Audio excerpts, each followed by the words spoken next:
everyone who's joining by phone, please mute their telephone on their screen. Otherwise, I'll have to mute you on the participant panel and you won't be able to unmute.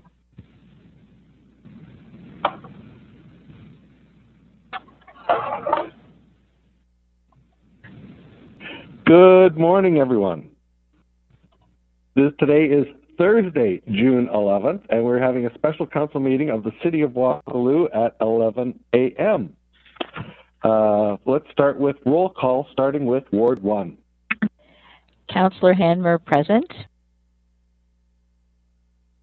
Councillor Bodley present. Councillor Veith, I'm here.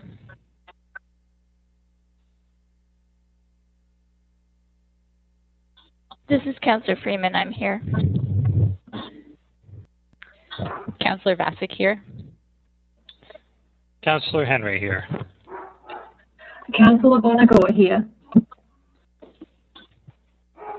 And this is Mayor Dave Jaworski. I am also here, along with somebody's dog. We would like to begin by acknowledging that the land on which we gather today is the land traditionally used by the Haudenosaunee, Anishinaabe, and Neutral people. We also acknowledge the enduring presence and deep traditional knowledge and philosophies of the Indigenous people with whom we share this land today. We now take a moment of reflection. At the beginning of this council meeting, we pause to think about the needs of our community. May we show wisdom and compassion in all our decisions.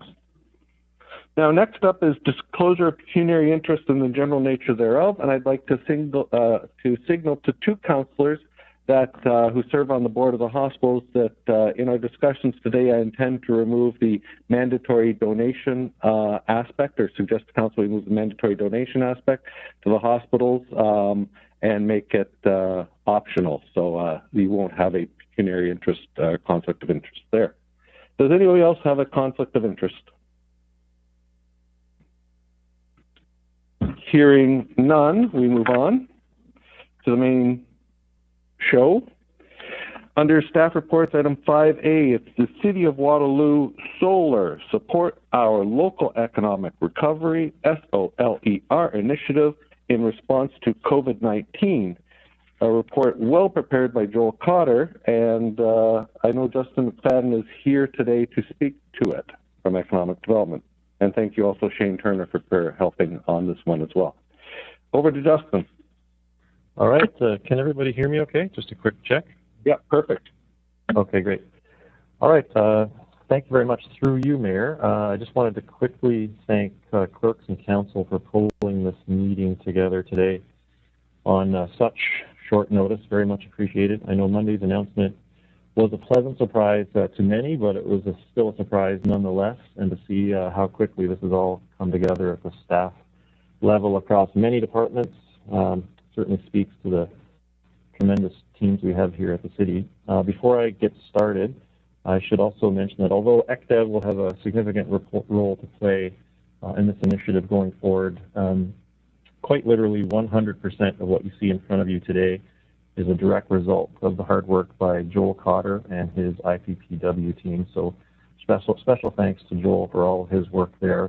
At CAM's direction, I believe late last week, Joel and the team worked over the weekend to pull this report and plan together and have it sitting in everyone's inbox first thing Monday morning. So given that there wasn't a lot of expectation or that it was a surprise, the announcement on Monday, I'm wondering if perhaps Cam is a distant relative of Nostradamus, because he definitely made the right call at the right time there.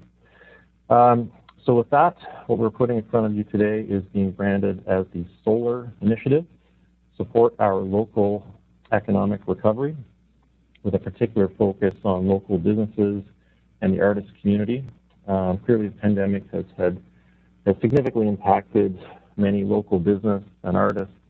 However, the Monday's announcement from the province authorizing the region to move to stage 2 of the provincial recovery plan on Friday, so tomorrow, is good news for businesses and artists. So a few quick notes with respect to the report that you have in front of you. City staff has based solar on our existing uptown patio sidewalk program and business license program, so kind of blending the two. It's really about more than just patios. It's allowing temporary commercial uses on a conditional basis on both private and some municipal lands, as well as opportunities to temporarily place signage on municipal lands to promote and market local business and artists. We're trying to take a simple approach with this, exempting temporary uses from site plan control, replaced with a sketch attached to a business license, so highly simplified. We're recommending moving forward with licensing concurrently with minor amendments to the zoning bylaw to permit temporary uses. Staff are also recommending that fees be waived, with the agreement be waived. And city staff are diligently working to create a landing page on the web page to direct applications. So we're working to hopefully have that available this afternoon, looking towards folks wanting to try and open tomorrow. So we're doing everything we can to support openings tomorrow. But obviously this is a very tight timeline. With expedited review and processing applications to the extent possible, being mindful of health and safety considerations and compliance with applicable law, such as the building code, there is a need to ensure emergency response routes remain clear and unobstructed if temporary patios or pop-up retailing is added to a site. So just something to keep in mind for staff to keep in mind as we go forward. So with that summary of solar, I will turn it back to the Mayor. Thank you very much, Justin. And as I mentioned at the beginning of this council meeting, I'm going to suggest that we remove the mandatory donation, which was a very, very good thought, yet replace it with council's suggestion that staff can then use, that donation in consideration of this waiver of patio licenses and this being free, that the applicant consider a donation to a local charity. And I'll leave it to for any councillor to either adjust, change, or otherwise comment on that. First up, I have Councillor Hammer. Thank you, Mayor, through you. I'm delighted with the project that's coming forward, and thank you to Justin, Joel, Shane, and crew who have put this together in a very short period of time. I think it's a wonderful initiative to help really kickstart and get our businesses and artisans back in the groove of things and thriving, get our economy thriving again. I appreciate the effort that's gone in there. Mayor, thank you also for the change that you're going to make. As much as I'd like to see us donate to particular organizations, I think it's much better for two fronts that we consider the shop owners and the businesses themselves and what their own circumstances might be, and also strongly encourage them to give to charities of their choice, which benefits many more of our residents within the city. So that's very, very positive. As I was reading through the documents, certainly the intent is that it apply citywide. However, as you're reading it and looking at it, my concern might be that people will think only uptown. So I'm hopeful that as we promote the solar initiative, that it's made clear to residents that it is a citywide initiative, and all of the pieces apply to you regardless of where your business or a studio might be located within the city. So I'll leave that with staff. And then my question is just a couple of things around keeping council up to date on how the progress of this initiative is going. I didn't see anything in the report about that. And there were a couple of places where extension of the program is at the sole discretion of the directors who will be involved with it. I have a little bit of concern with that, given that the program is going till the end of December, and then we're starting to get into other issues that we may have given the weather and climate. So I'm just a bit concerned with there being an open-ended extension of this.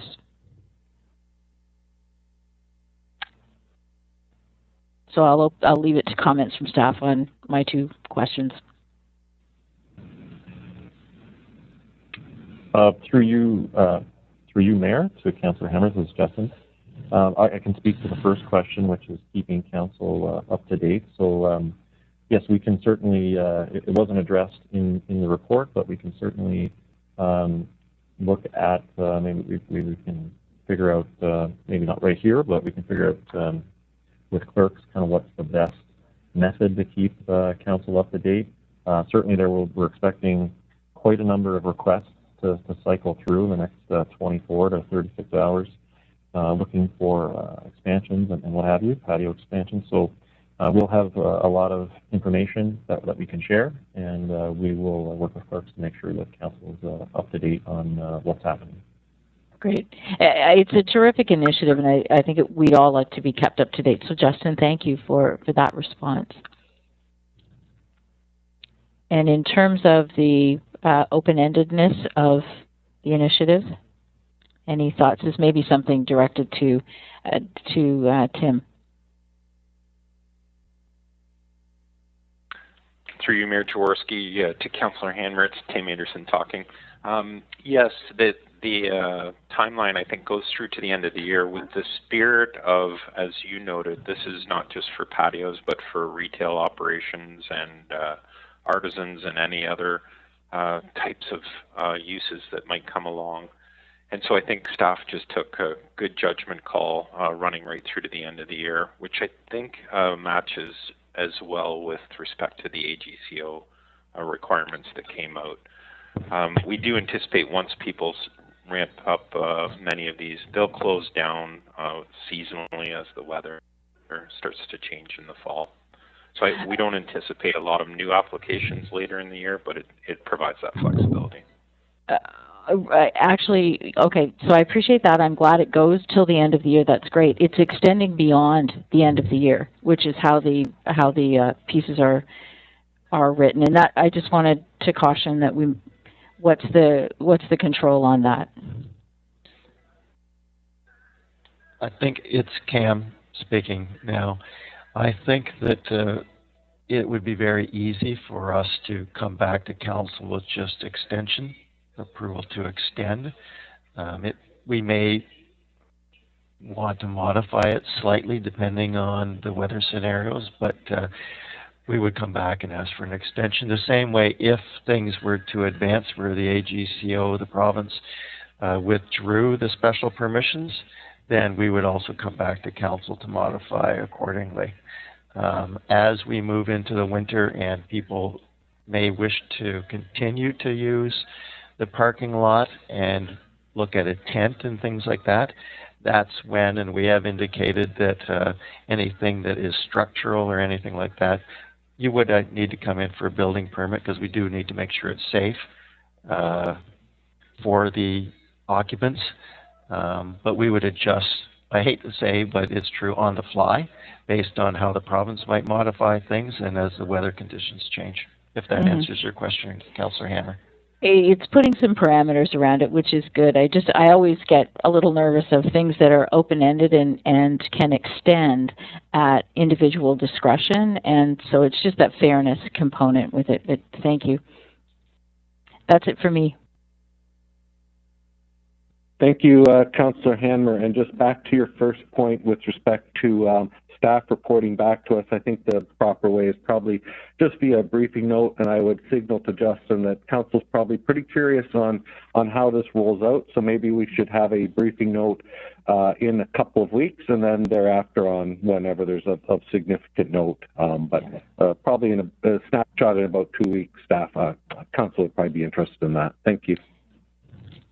Okay. And then next I have Councillor Bonagor. Thank you for you, Mayor Jaworski. This is Councillor Bonagor. Councillor Hammer already asked one of my questions, so that's great. Thank you. Just before I start my questions, to clarify that second one from Councillor Hammer, so will it be a requirement to come back and seek approval to extend? I know Cam said it would be easy to do that. Are we wanting to make that a more formal part of the process? Again, it's Cam. Cam through Mayor Jaworski. the way it has been set up, there are bylaws attached that we would have to come to council to extend those bylaws. Okay, that's great. Excellent. That helps me understand. Thank you. Right. And the other thing that has been built into each of the licenses, if you will, is that the city may revoke the license at any point in writing. So if we are seeing things that aren't occurring to the, I'll call the community expectation, then we have that ability to withdraw the permissions and the license. Okay. Excellent. Okay, so thank you. I'm going to get through to, so I've just got a few questions here, and I'm not entirely sure who to direct them to. So one is, is there some kind of system for public input should they have issues with any of these locations?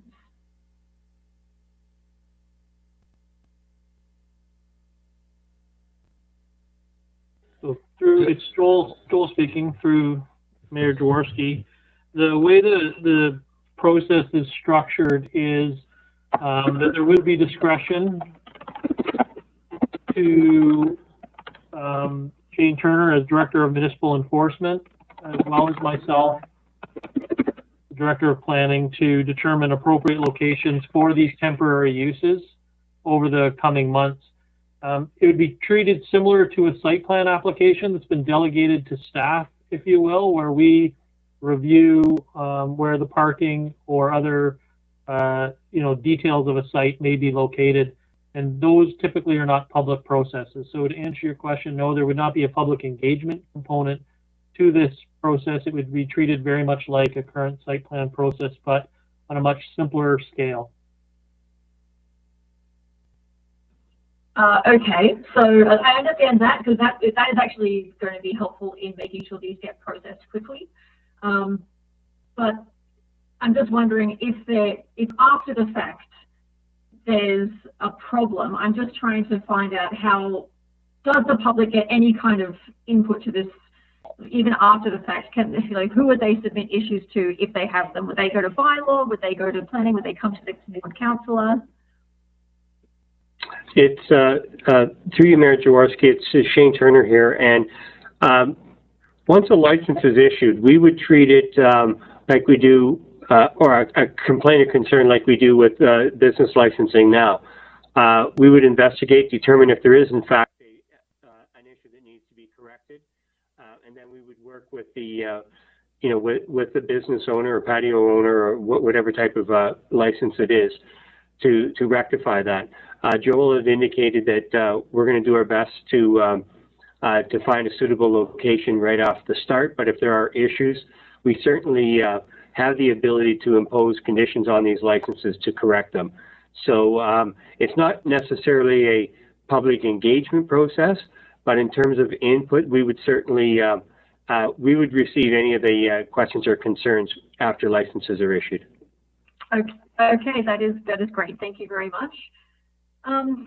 More broadly, I've seen that some cities are allowing businesses to repurpose parking spaces in front of the business. And this is for my clarification. As I read the plan, it looked to me like that could be considered pending approval from the IPPW Commissioner, the lawyers, and traffic services. Is that correct?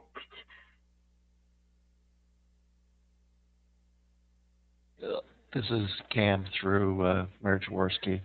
Basically, that is correct. A request would come in. I would discuss with the Director of Transportation and the City Solicitor about allowing that. We can allow that under the Highway Traffic Act in the parking spaces, but we'd want to take a look at sight lines, a number of different things. The other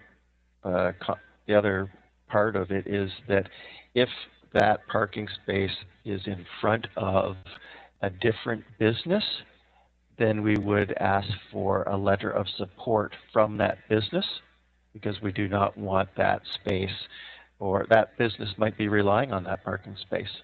They might not want a patio or something occurring in that parking space in front of their business. So we're asking for that a letter of support if they were to extend it in front of a different business, the same as, or a patio as well. If they had permission to extend their patio on the sidewalk, a letter of endorsement, if you will, from that other business, then we would consider that as well. But we don't want to negatively impact a different business through this process. Okay, and that makes sense given how many businesses are currently relying on curbside pickup and takeout and things like that. So it's something that's possible, but it's a bit of a more nuanced process. That is correct.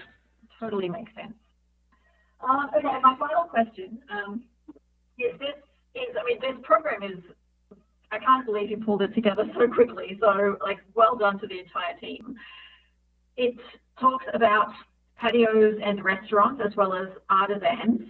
I'm curious about cultural locations like theatres or concert halls or movie theatres that are not actually legally allowed to open until phase 3.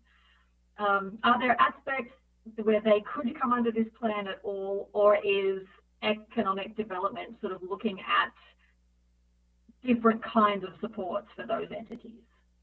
I'm just trying to find a way to really make sure we're supporting all of our strategic plan pillars, including arts and culture.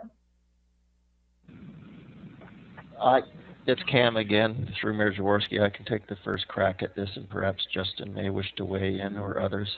But given the current regulations established by the province about the gathering of numbers, and while it's being extended to 10, that still doesn't allow for much as far as a theater type of production, even if it's live theater or anything. But as a question was asked earlier in the morning related to this via email, and my response was that if a guitarist wanted to play some songs in a space in a parking lot that we would consider open for retailing or for restaurant type use, we would still take a look at that. Again, they'd have to meet all the provincial regulations, but we're trying to keep it pretty much open to the use of that space. But it wouldn't be, I don't think, applicable to like Galaxy or True Theaters or even KW Little Theater, just because of that numbers of up to 10 as of tomorrow. But we'll see where things go as those numbers may change. If that answers your question, I don't know if Justin wants to add anything more to that. No, I would just add that I think so definitely the intent is to support artists, as much as businesses with respect to what we're doing. There's going to be some unique situations, as Cam has mentioned. If they were doing a small concert, how would you kind of maintain the issue with that? Might be kind of external to that space. How do you keep folks from sort of congregating and sort of gathering in those bigger groups, just kind of outside of the defined area? So it's a kind of a case by case thing, but certainly all things that we have to take into consideration when approving. Okay, I think that helps me understand. Thank you for that. And just one final comment. I mean, I know that you said earlier that this has been modelled on what we've done in the Uptown, and I can tell you that the supports that are in place in the Uptown are really highly valued. So it's just great to see this extend to the rest of the city. And to Councillor Hammer's point, I think just helping the public understand that this is citywide is going to be very valuable. So thank you to the team. Thank you, Councillor Bonagor. I'm going to go to Councillor Bodley simply because I think Councillor Bodley is on a cell phone and wouldn't be able to get a message to me that if he has any questions. So, Councillor Bodley, do you have any questions at this time? You're the Nostradamus, I think, Mayor Jaworski, because I do have some questions. If you I'm about as old as Nostradamus. Sorry, hold on 1 second. My phone is screwed up here. Just a sec. Can you still hear me? We can hear you now. Excellent. Thank you for that. And through you, Mayor Jaworski, I have a couple of questions. So one of my questions is around sort of the process, and if we were looking at, in some cases, there's sort of the lessee of a property within a property that is owned by a larger landowner. And so is our expectation that it would be the larger landowner, say a Cushman Wakefield, for example, for them to be coming forward with a proposal, or would it be the business owner, say the Wild Wing or the Java Garden, just to name drop businesses in my ward, would it be on them to come forward? And then as a sort of addendum to that, how do we ensure that the landowner is on the same page? It's Cam again. I'm not sure if Justin wanted to answer this, but my mic was on mute, so I'm going to go for it.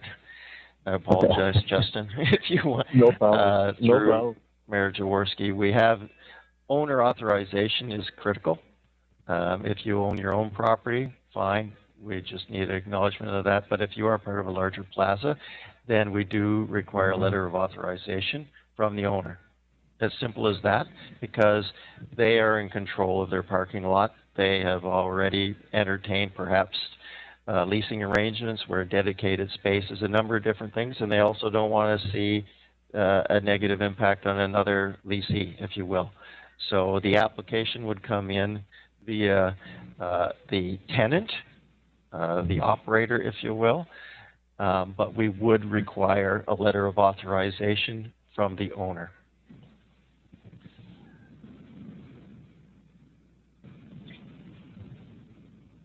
Excellent. Thank you for that. Appreciate that.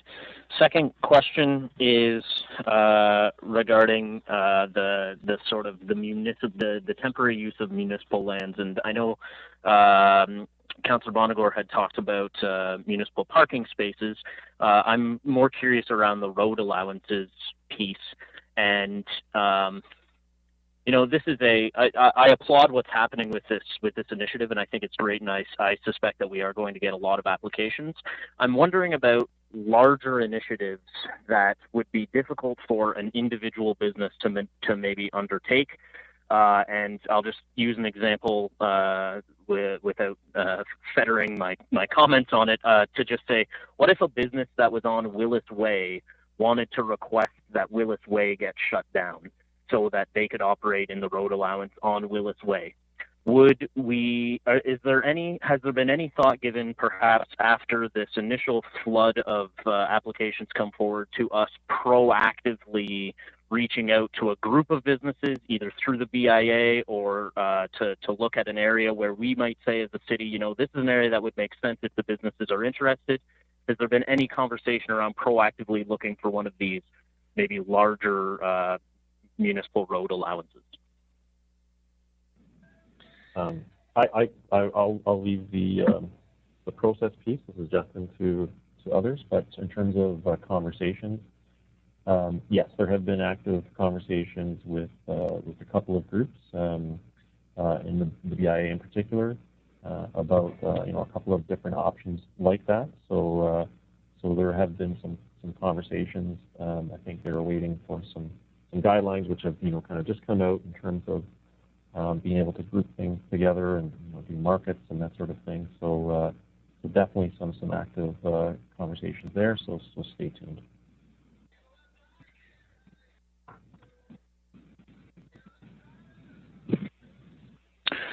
Excellent. And my last question was, it sort of again was touched upon by Councillor Bonagor, but maybe this is if a restaurant was just knowing that we had this conversation when we were talking about rooftop patios. If a restaurant or a bar wanted to have an extended patio space, are we putting any restrictions as part of these permits about them also having live or recorded music within these patio spaces?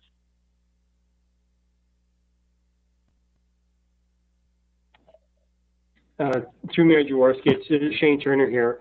The bylaw itself, the temporary bylaw that is likely to be enacted today, amends our business licensing bylaw, which allows us to put conditions on any type of license. So I think what we will likely do is review each application on its own merit, and depending on the location and its proximity to residential areas, we may have to put conditions on that say no live music, or just recorded music, or no music. It'll depend on the individual circumstances.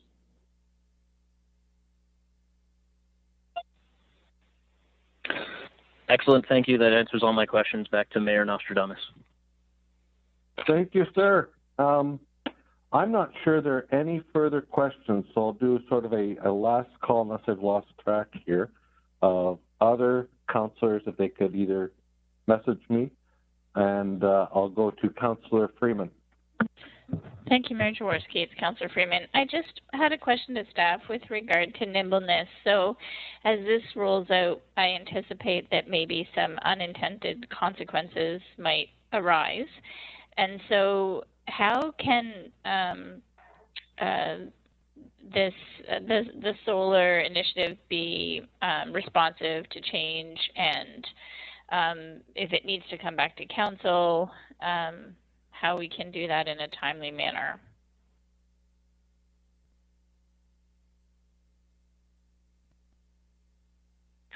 Tim Anderson speaking here. Councillor Freeman, it's a good question. I think, as Shane noted, we are going to be putting conditions in and reviewing each application kind of, as he noted, on its own merit. So each one will be kind of a tailored approval. But you're right, there could be some unintended consequences, and we're hopeful that the applicant will work with us to try and improve those things on a one-by-one basis. If we're seeing kind of policy framework changes that are needed, then we will certainly take action to return to council and get provided updated advice on how to move forward. And similarly, if council's hearing feedback that we need to pivot or change our policy approach, that would be welcomed as well to our staff team.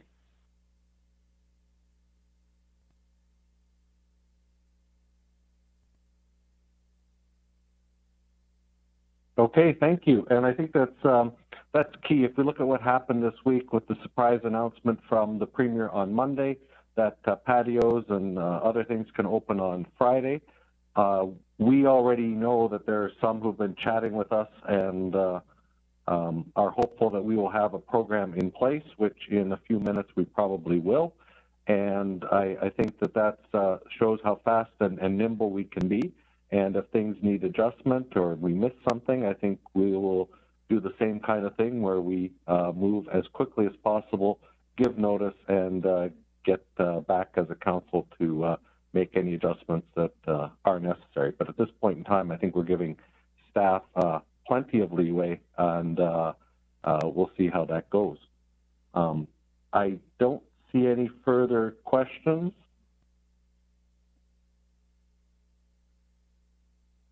And I do not. So I think what I'd like to say is to thank staff for, getting ready for this last week, over the weekend. Thank you, Joel, for all your hard work in terms of getting this prepared. It has so many angles to it. Thank you, Shane. Thank you, legal. I know I'm missing people who are heavily involved in this, who really open up our economic development and get people back to business safely. Let people enjoy things safely, as the province has indicated. And I think that the community will appreciate it and will certainly take advantage of it in a safe way.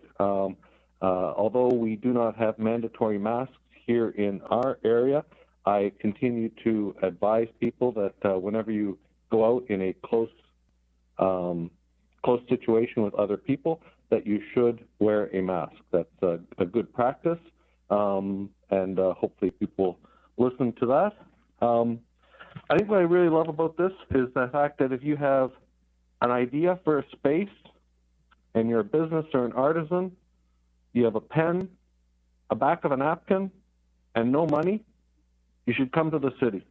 And I think that that's really the message here today is come to us with your idea, and we'll see how we can make it work, get you back to business, get you back to revenue, and we'll see how that that can happen and get you back into business. So we have the report here with recommendations in front of us.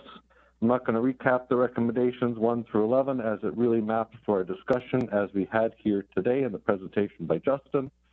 So I will look for a mover, and I think we'll just go in ward order with Ward 1, Ward 2 to move and second the motion and vote as well, please.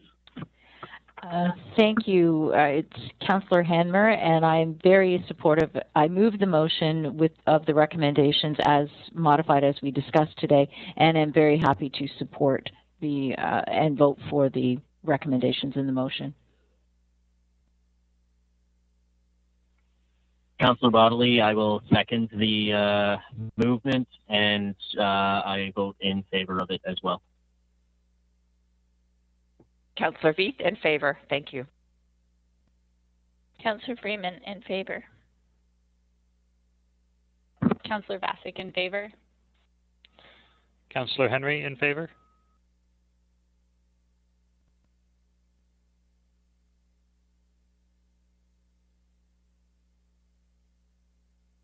Councillor Bonagor is very quiet.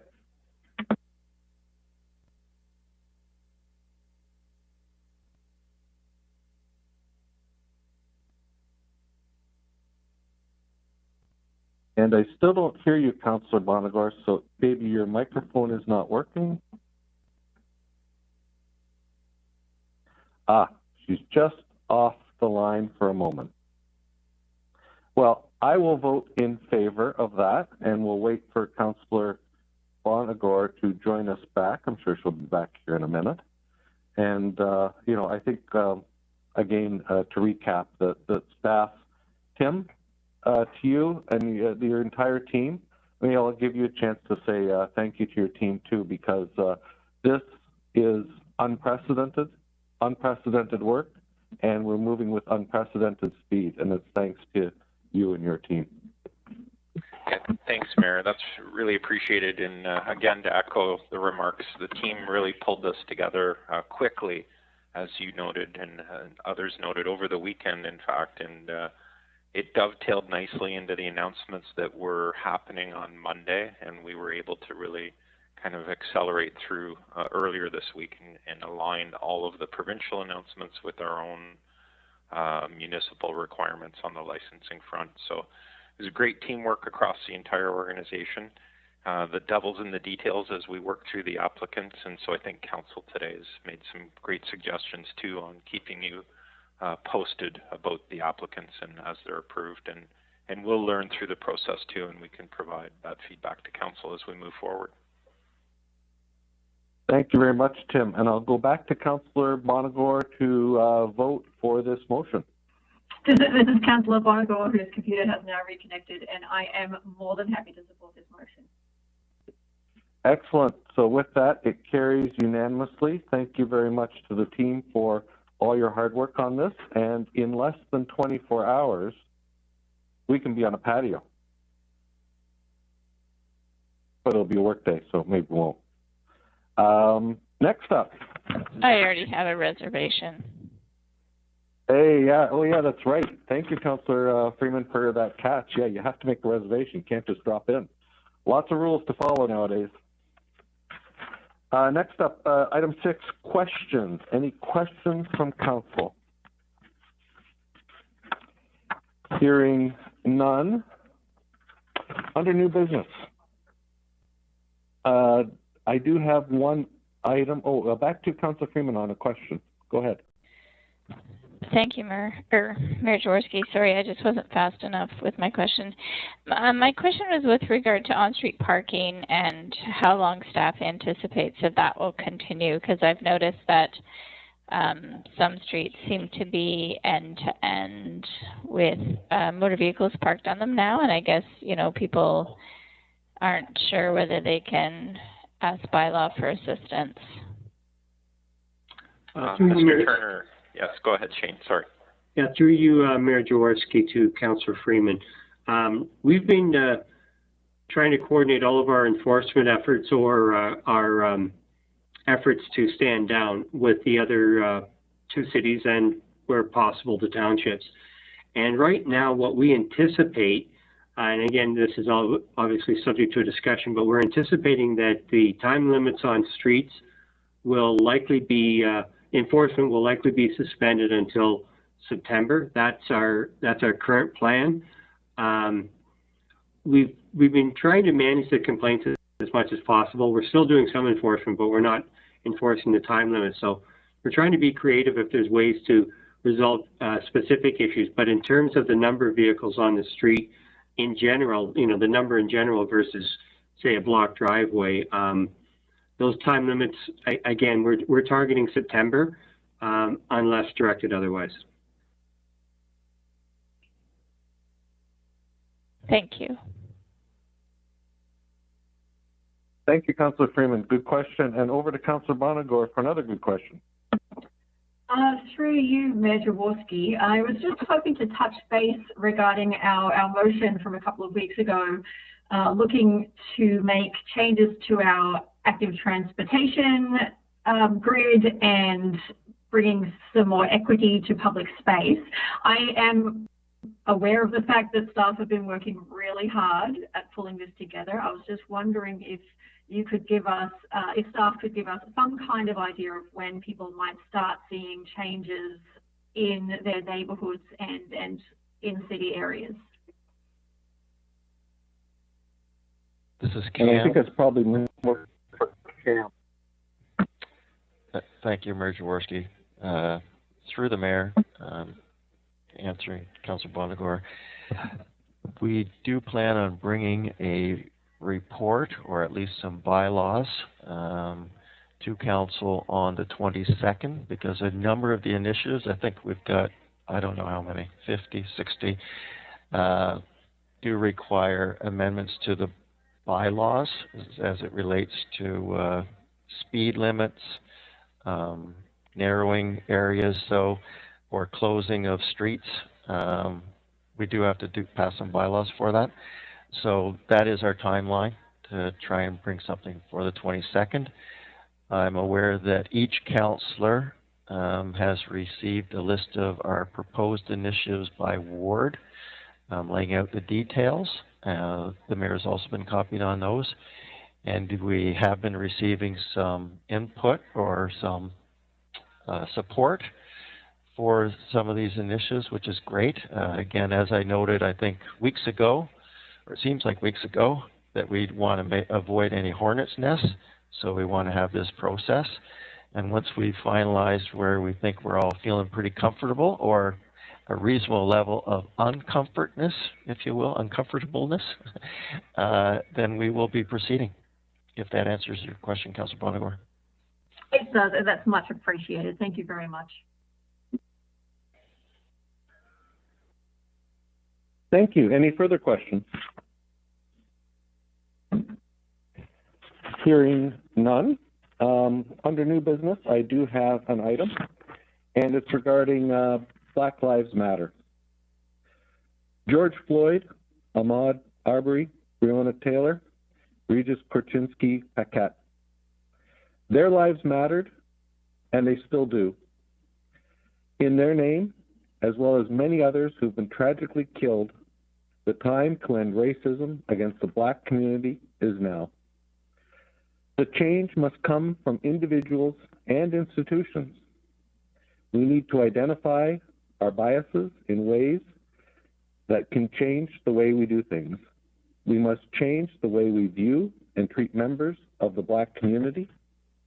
We must challenge long-standing procedures, and we need to be honest, vulnerable, and strong enough to have uncomfortable conversations and accept uncomfortable realities in order to change. Moreover, We must listen to the Black community with an open mind and open heart.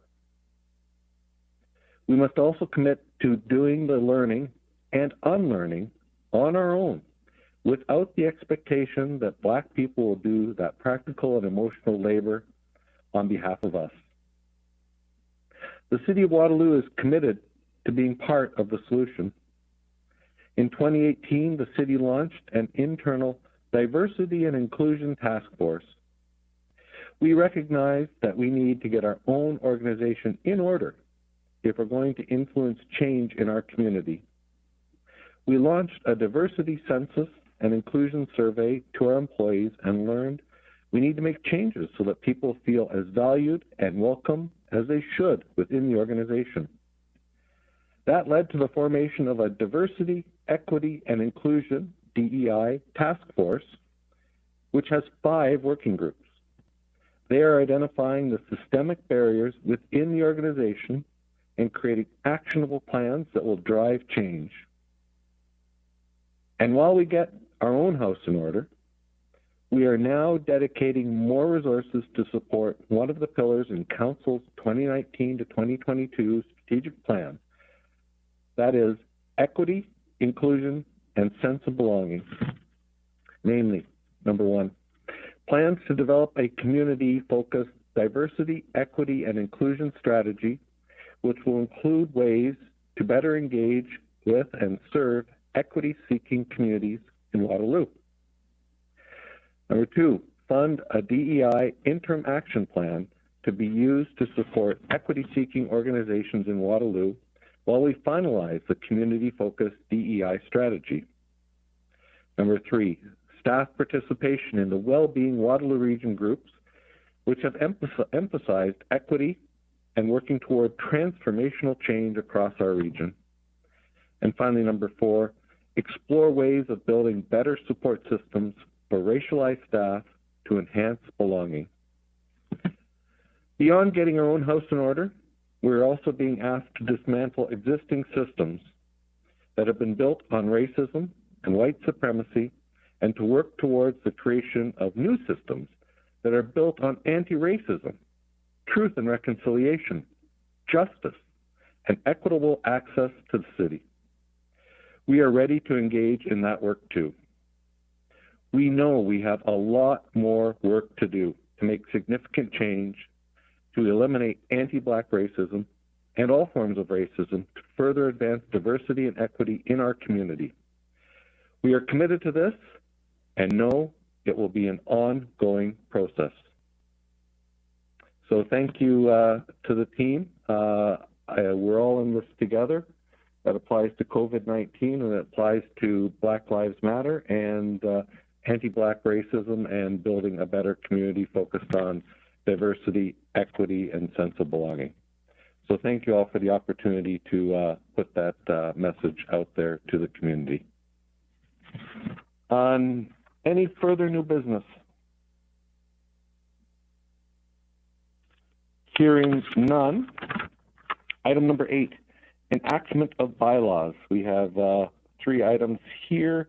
I will go to Ward 3 and 4 to move, second, and vote. Councillor Veith, I move and support the enactment of the bylaws.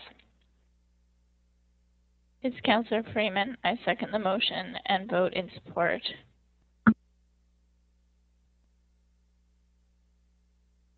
Sorry, forgot it was my turn. Councillor Vasic, in favor. Councillor Henry, in favor. Councillor Bonagor, in favor.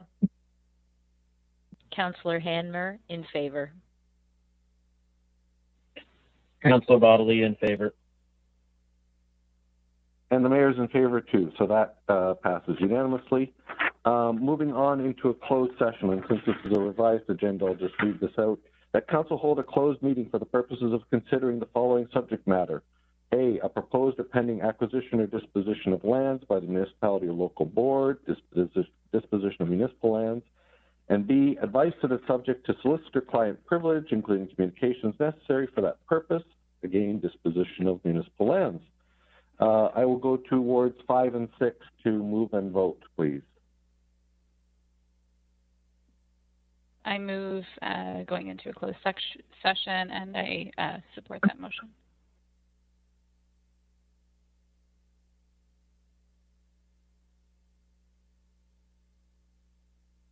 Sorry, Councillor Henry seconds the motion and is in support.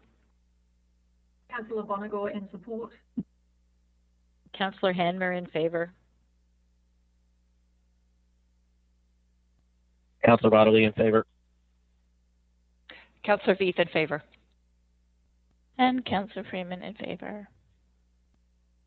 I too am in favor. That is unanimous. But before we go anywhere, we need to, or go into that meeting, we need to adjourn this meeting. I'll look towards 7 and 1, please.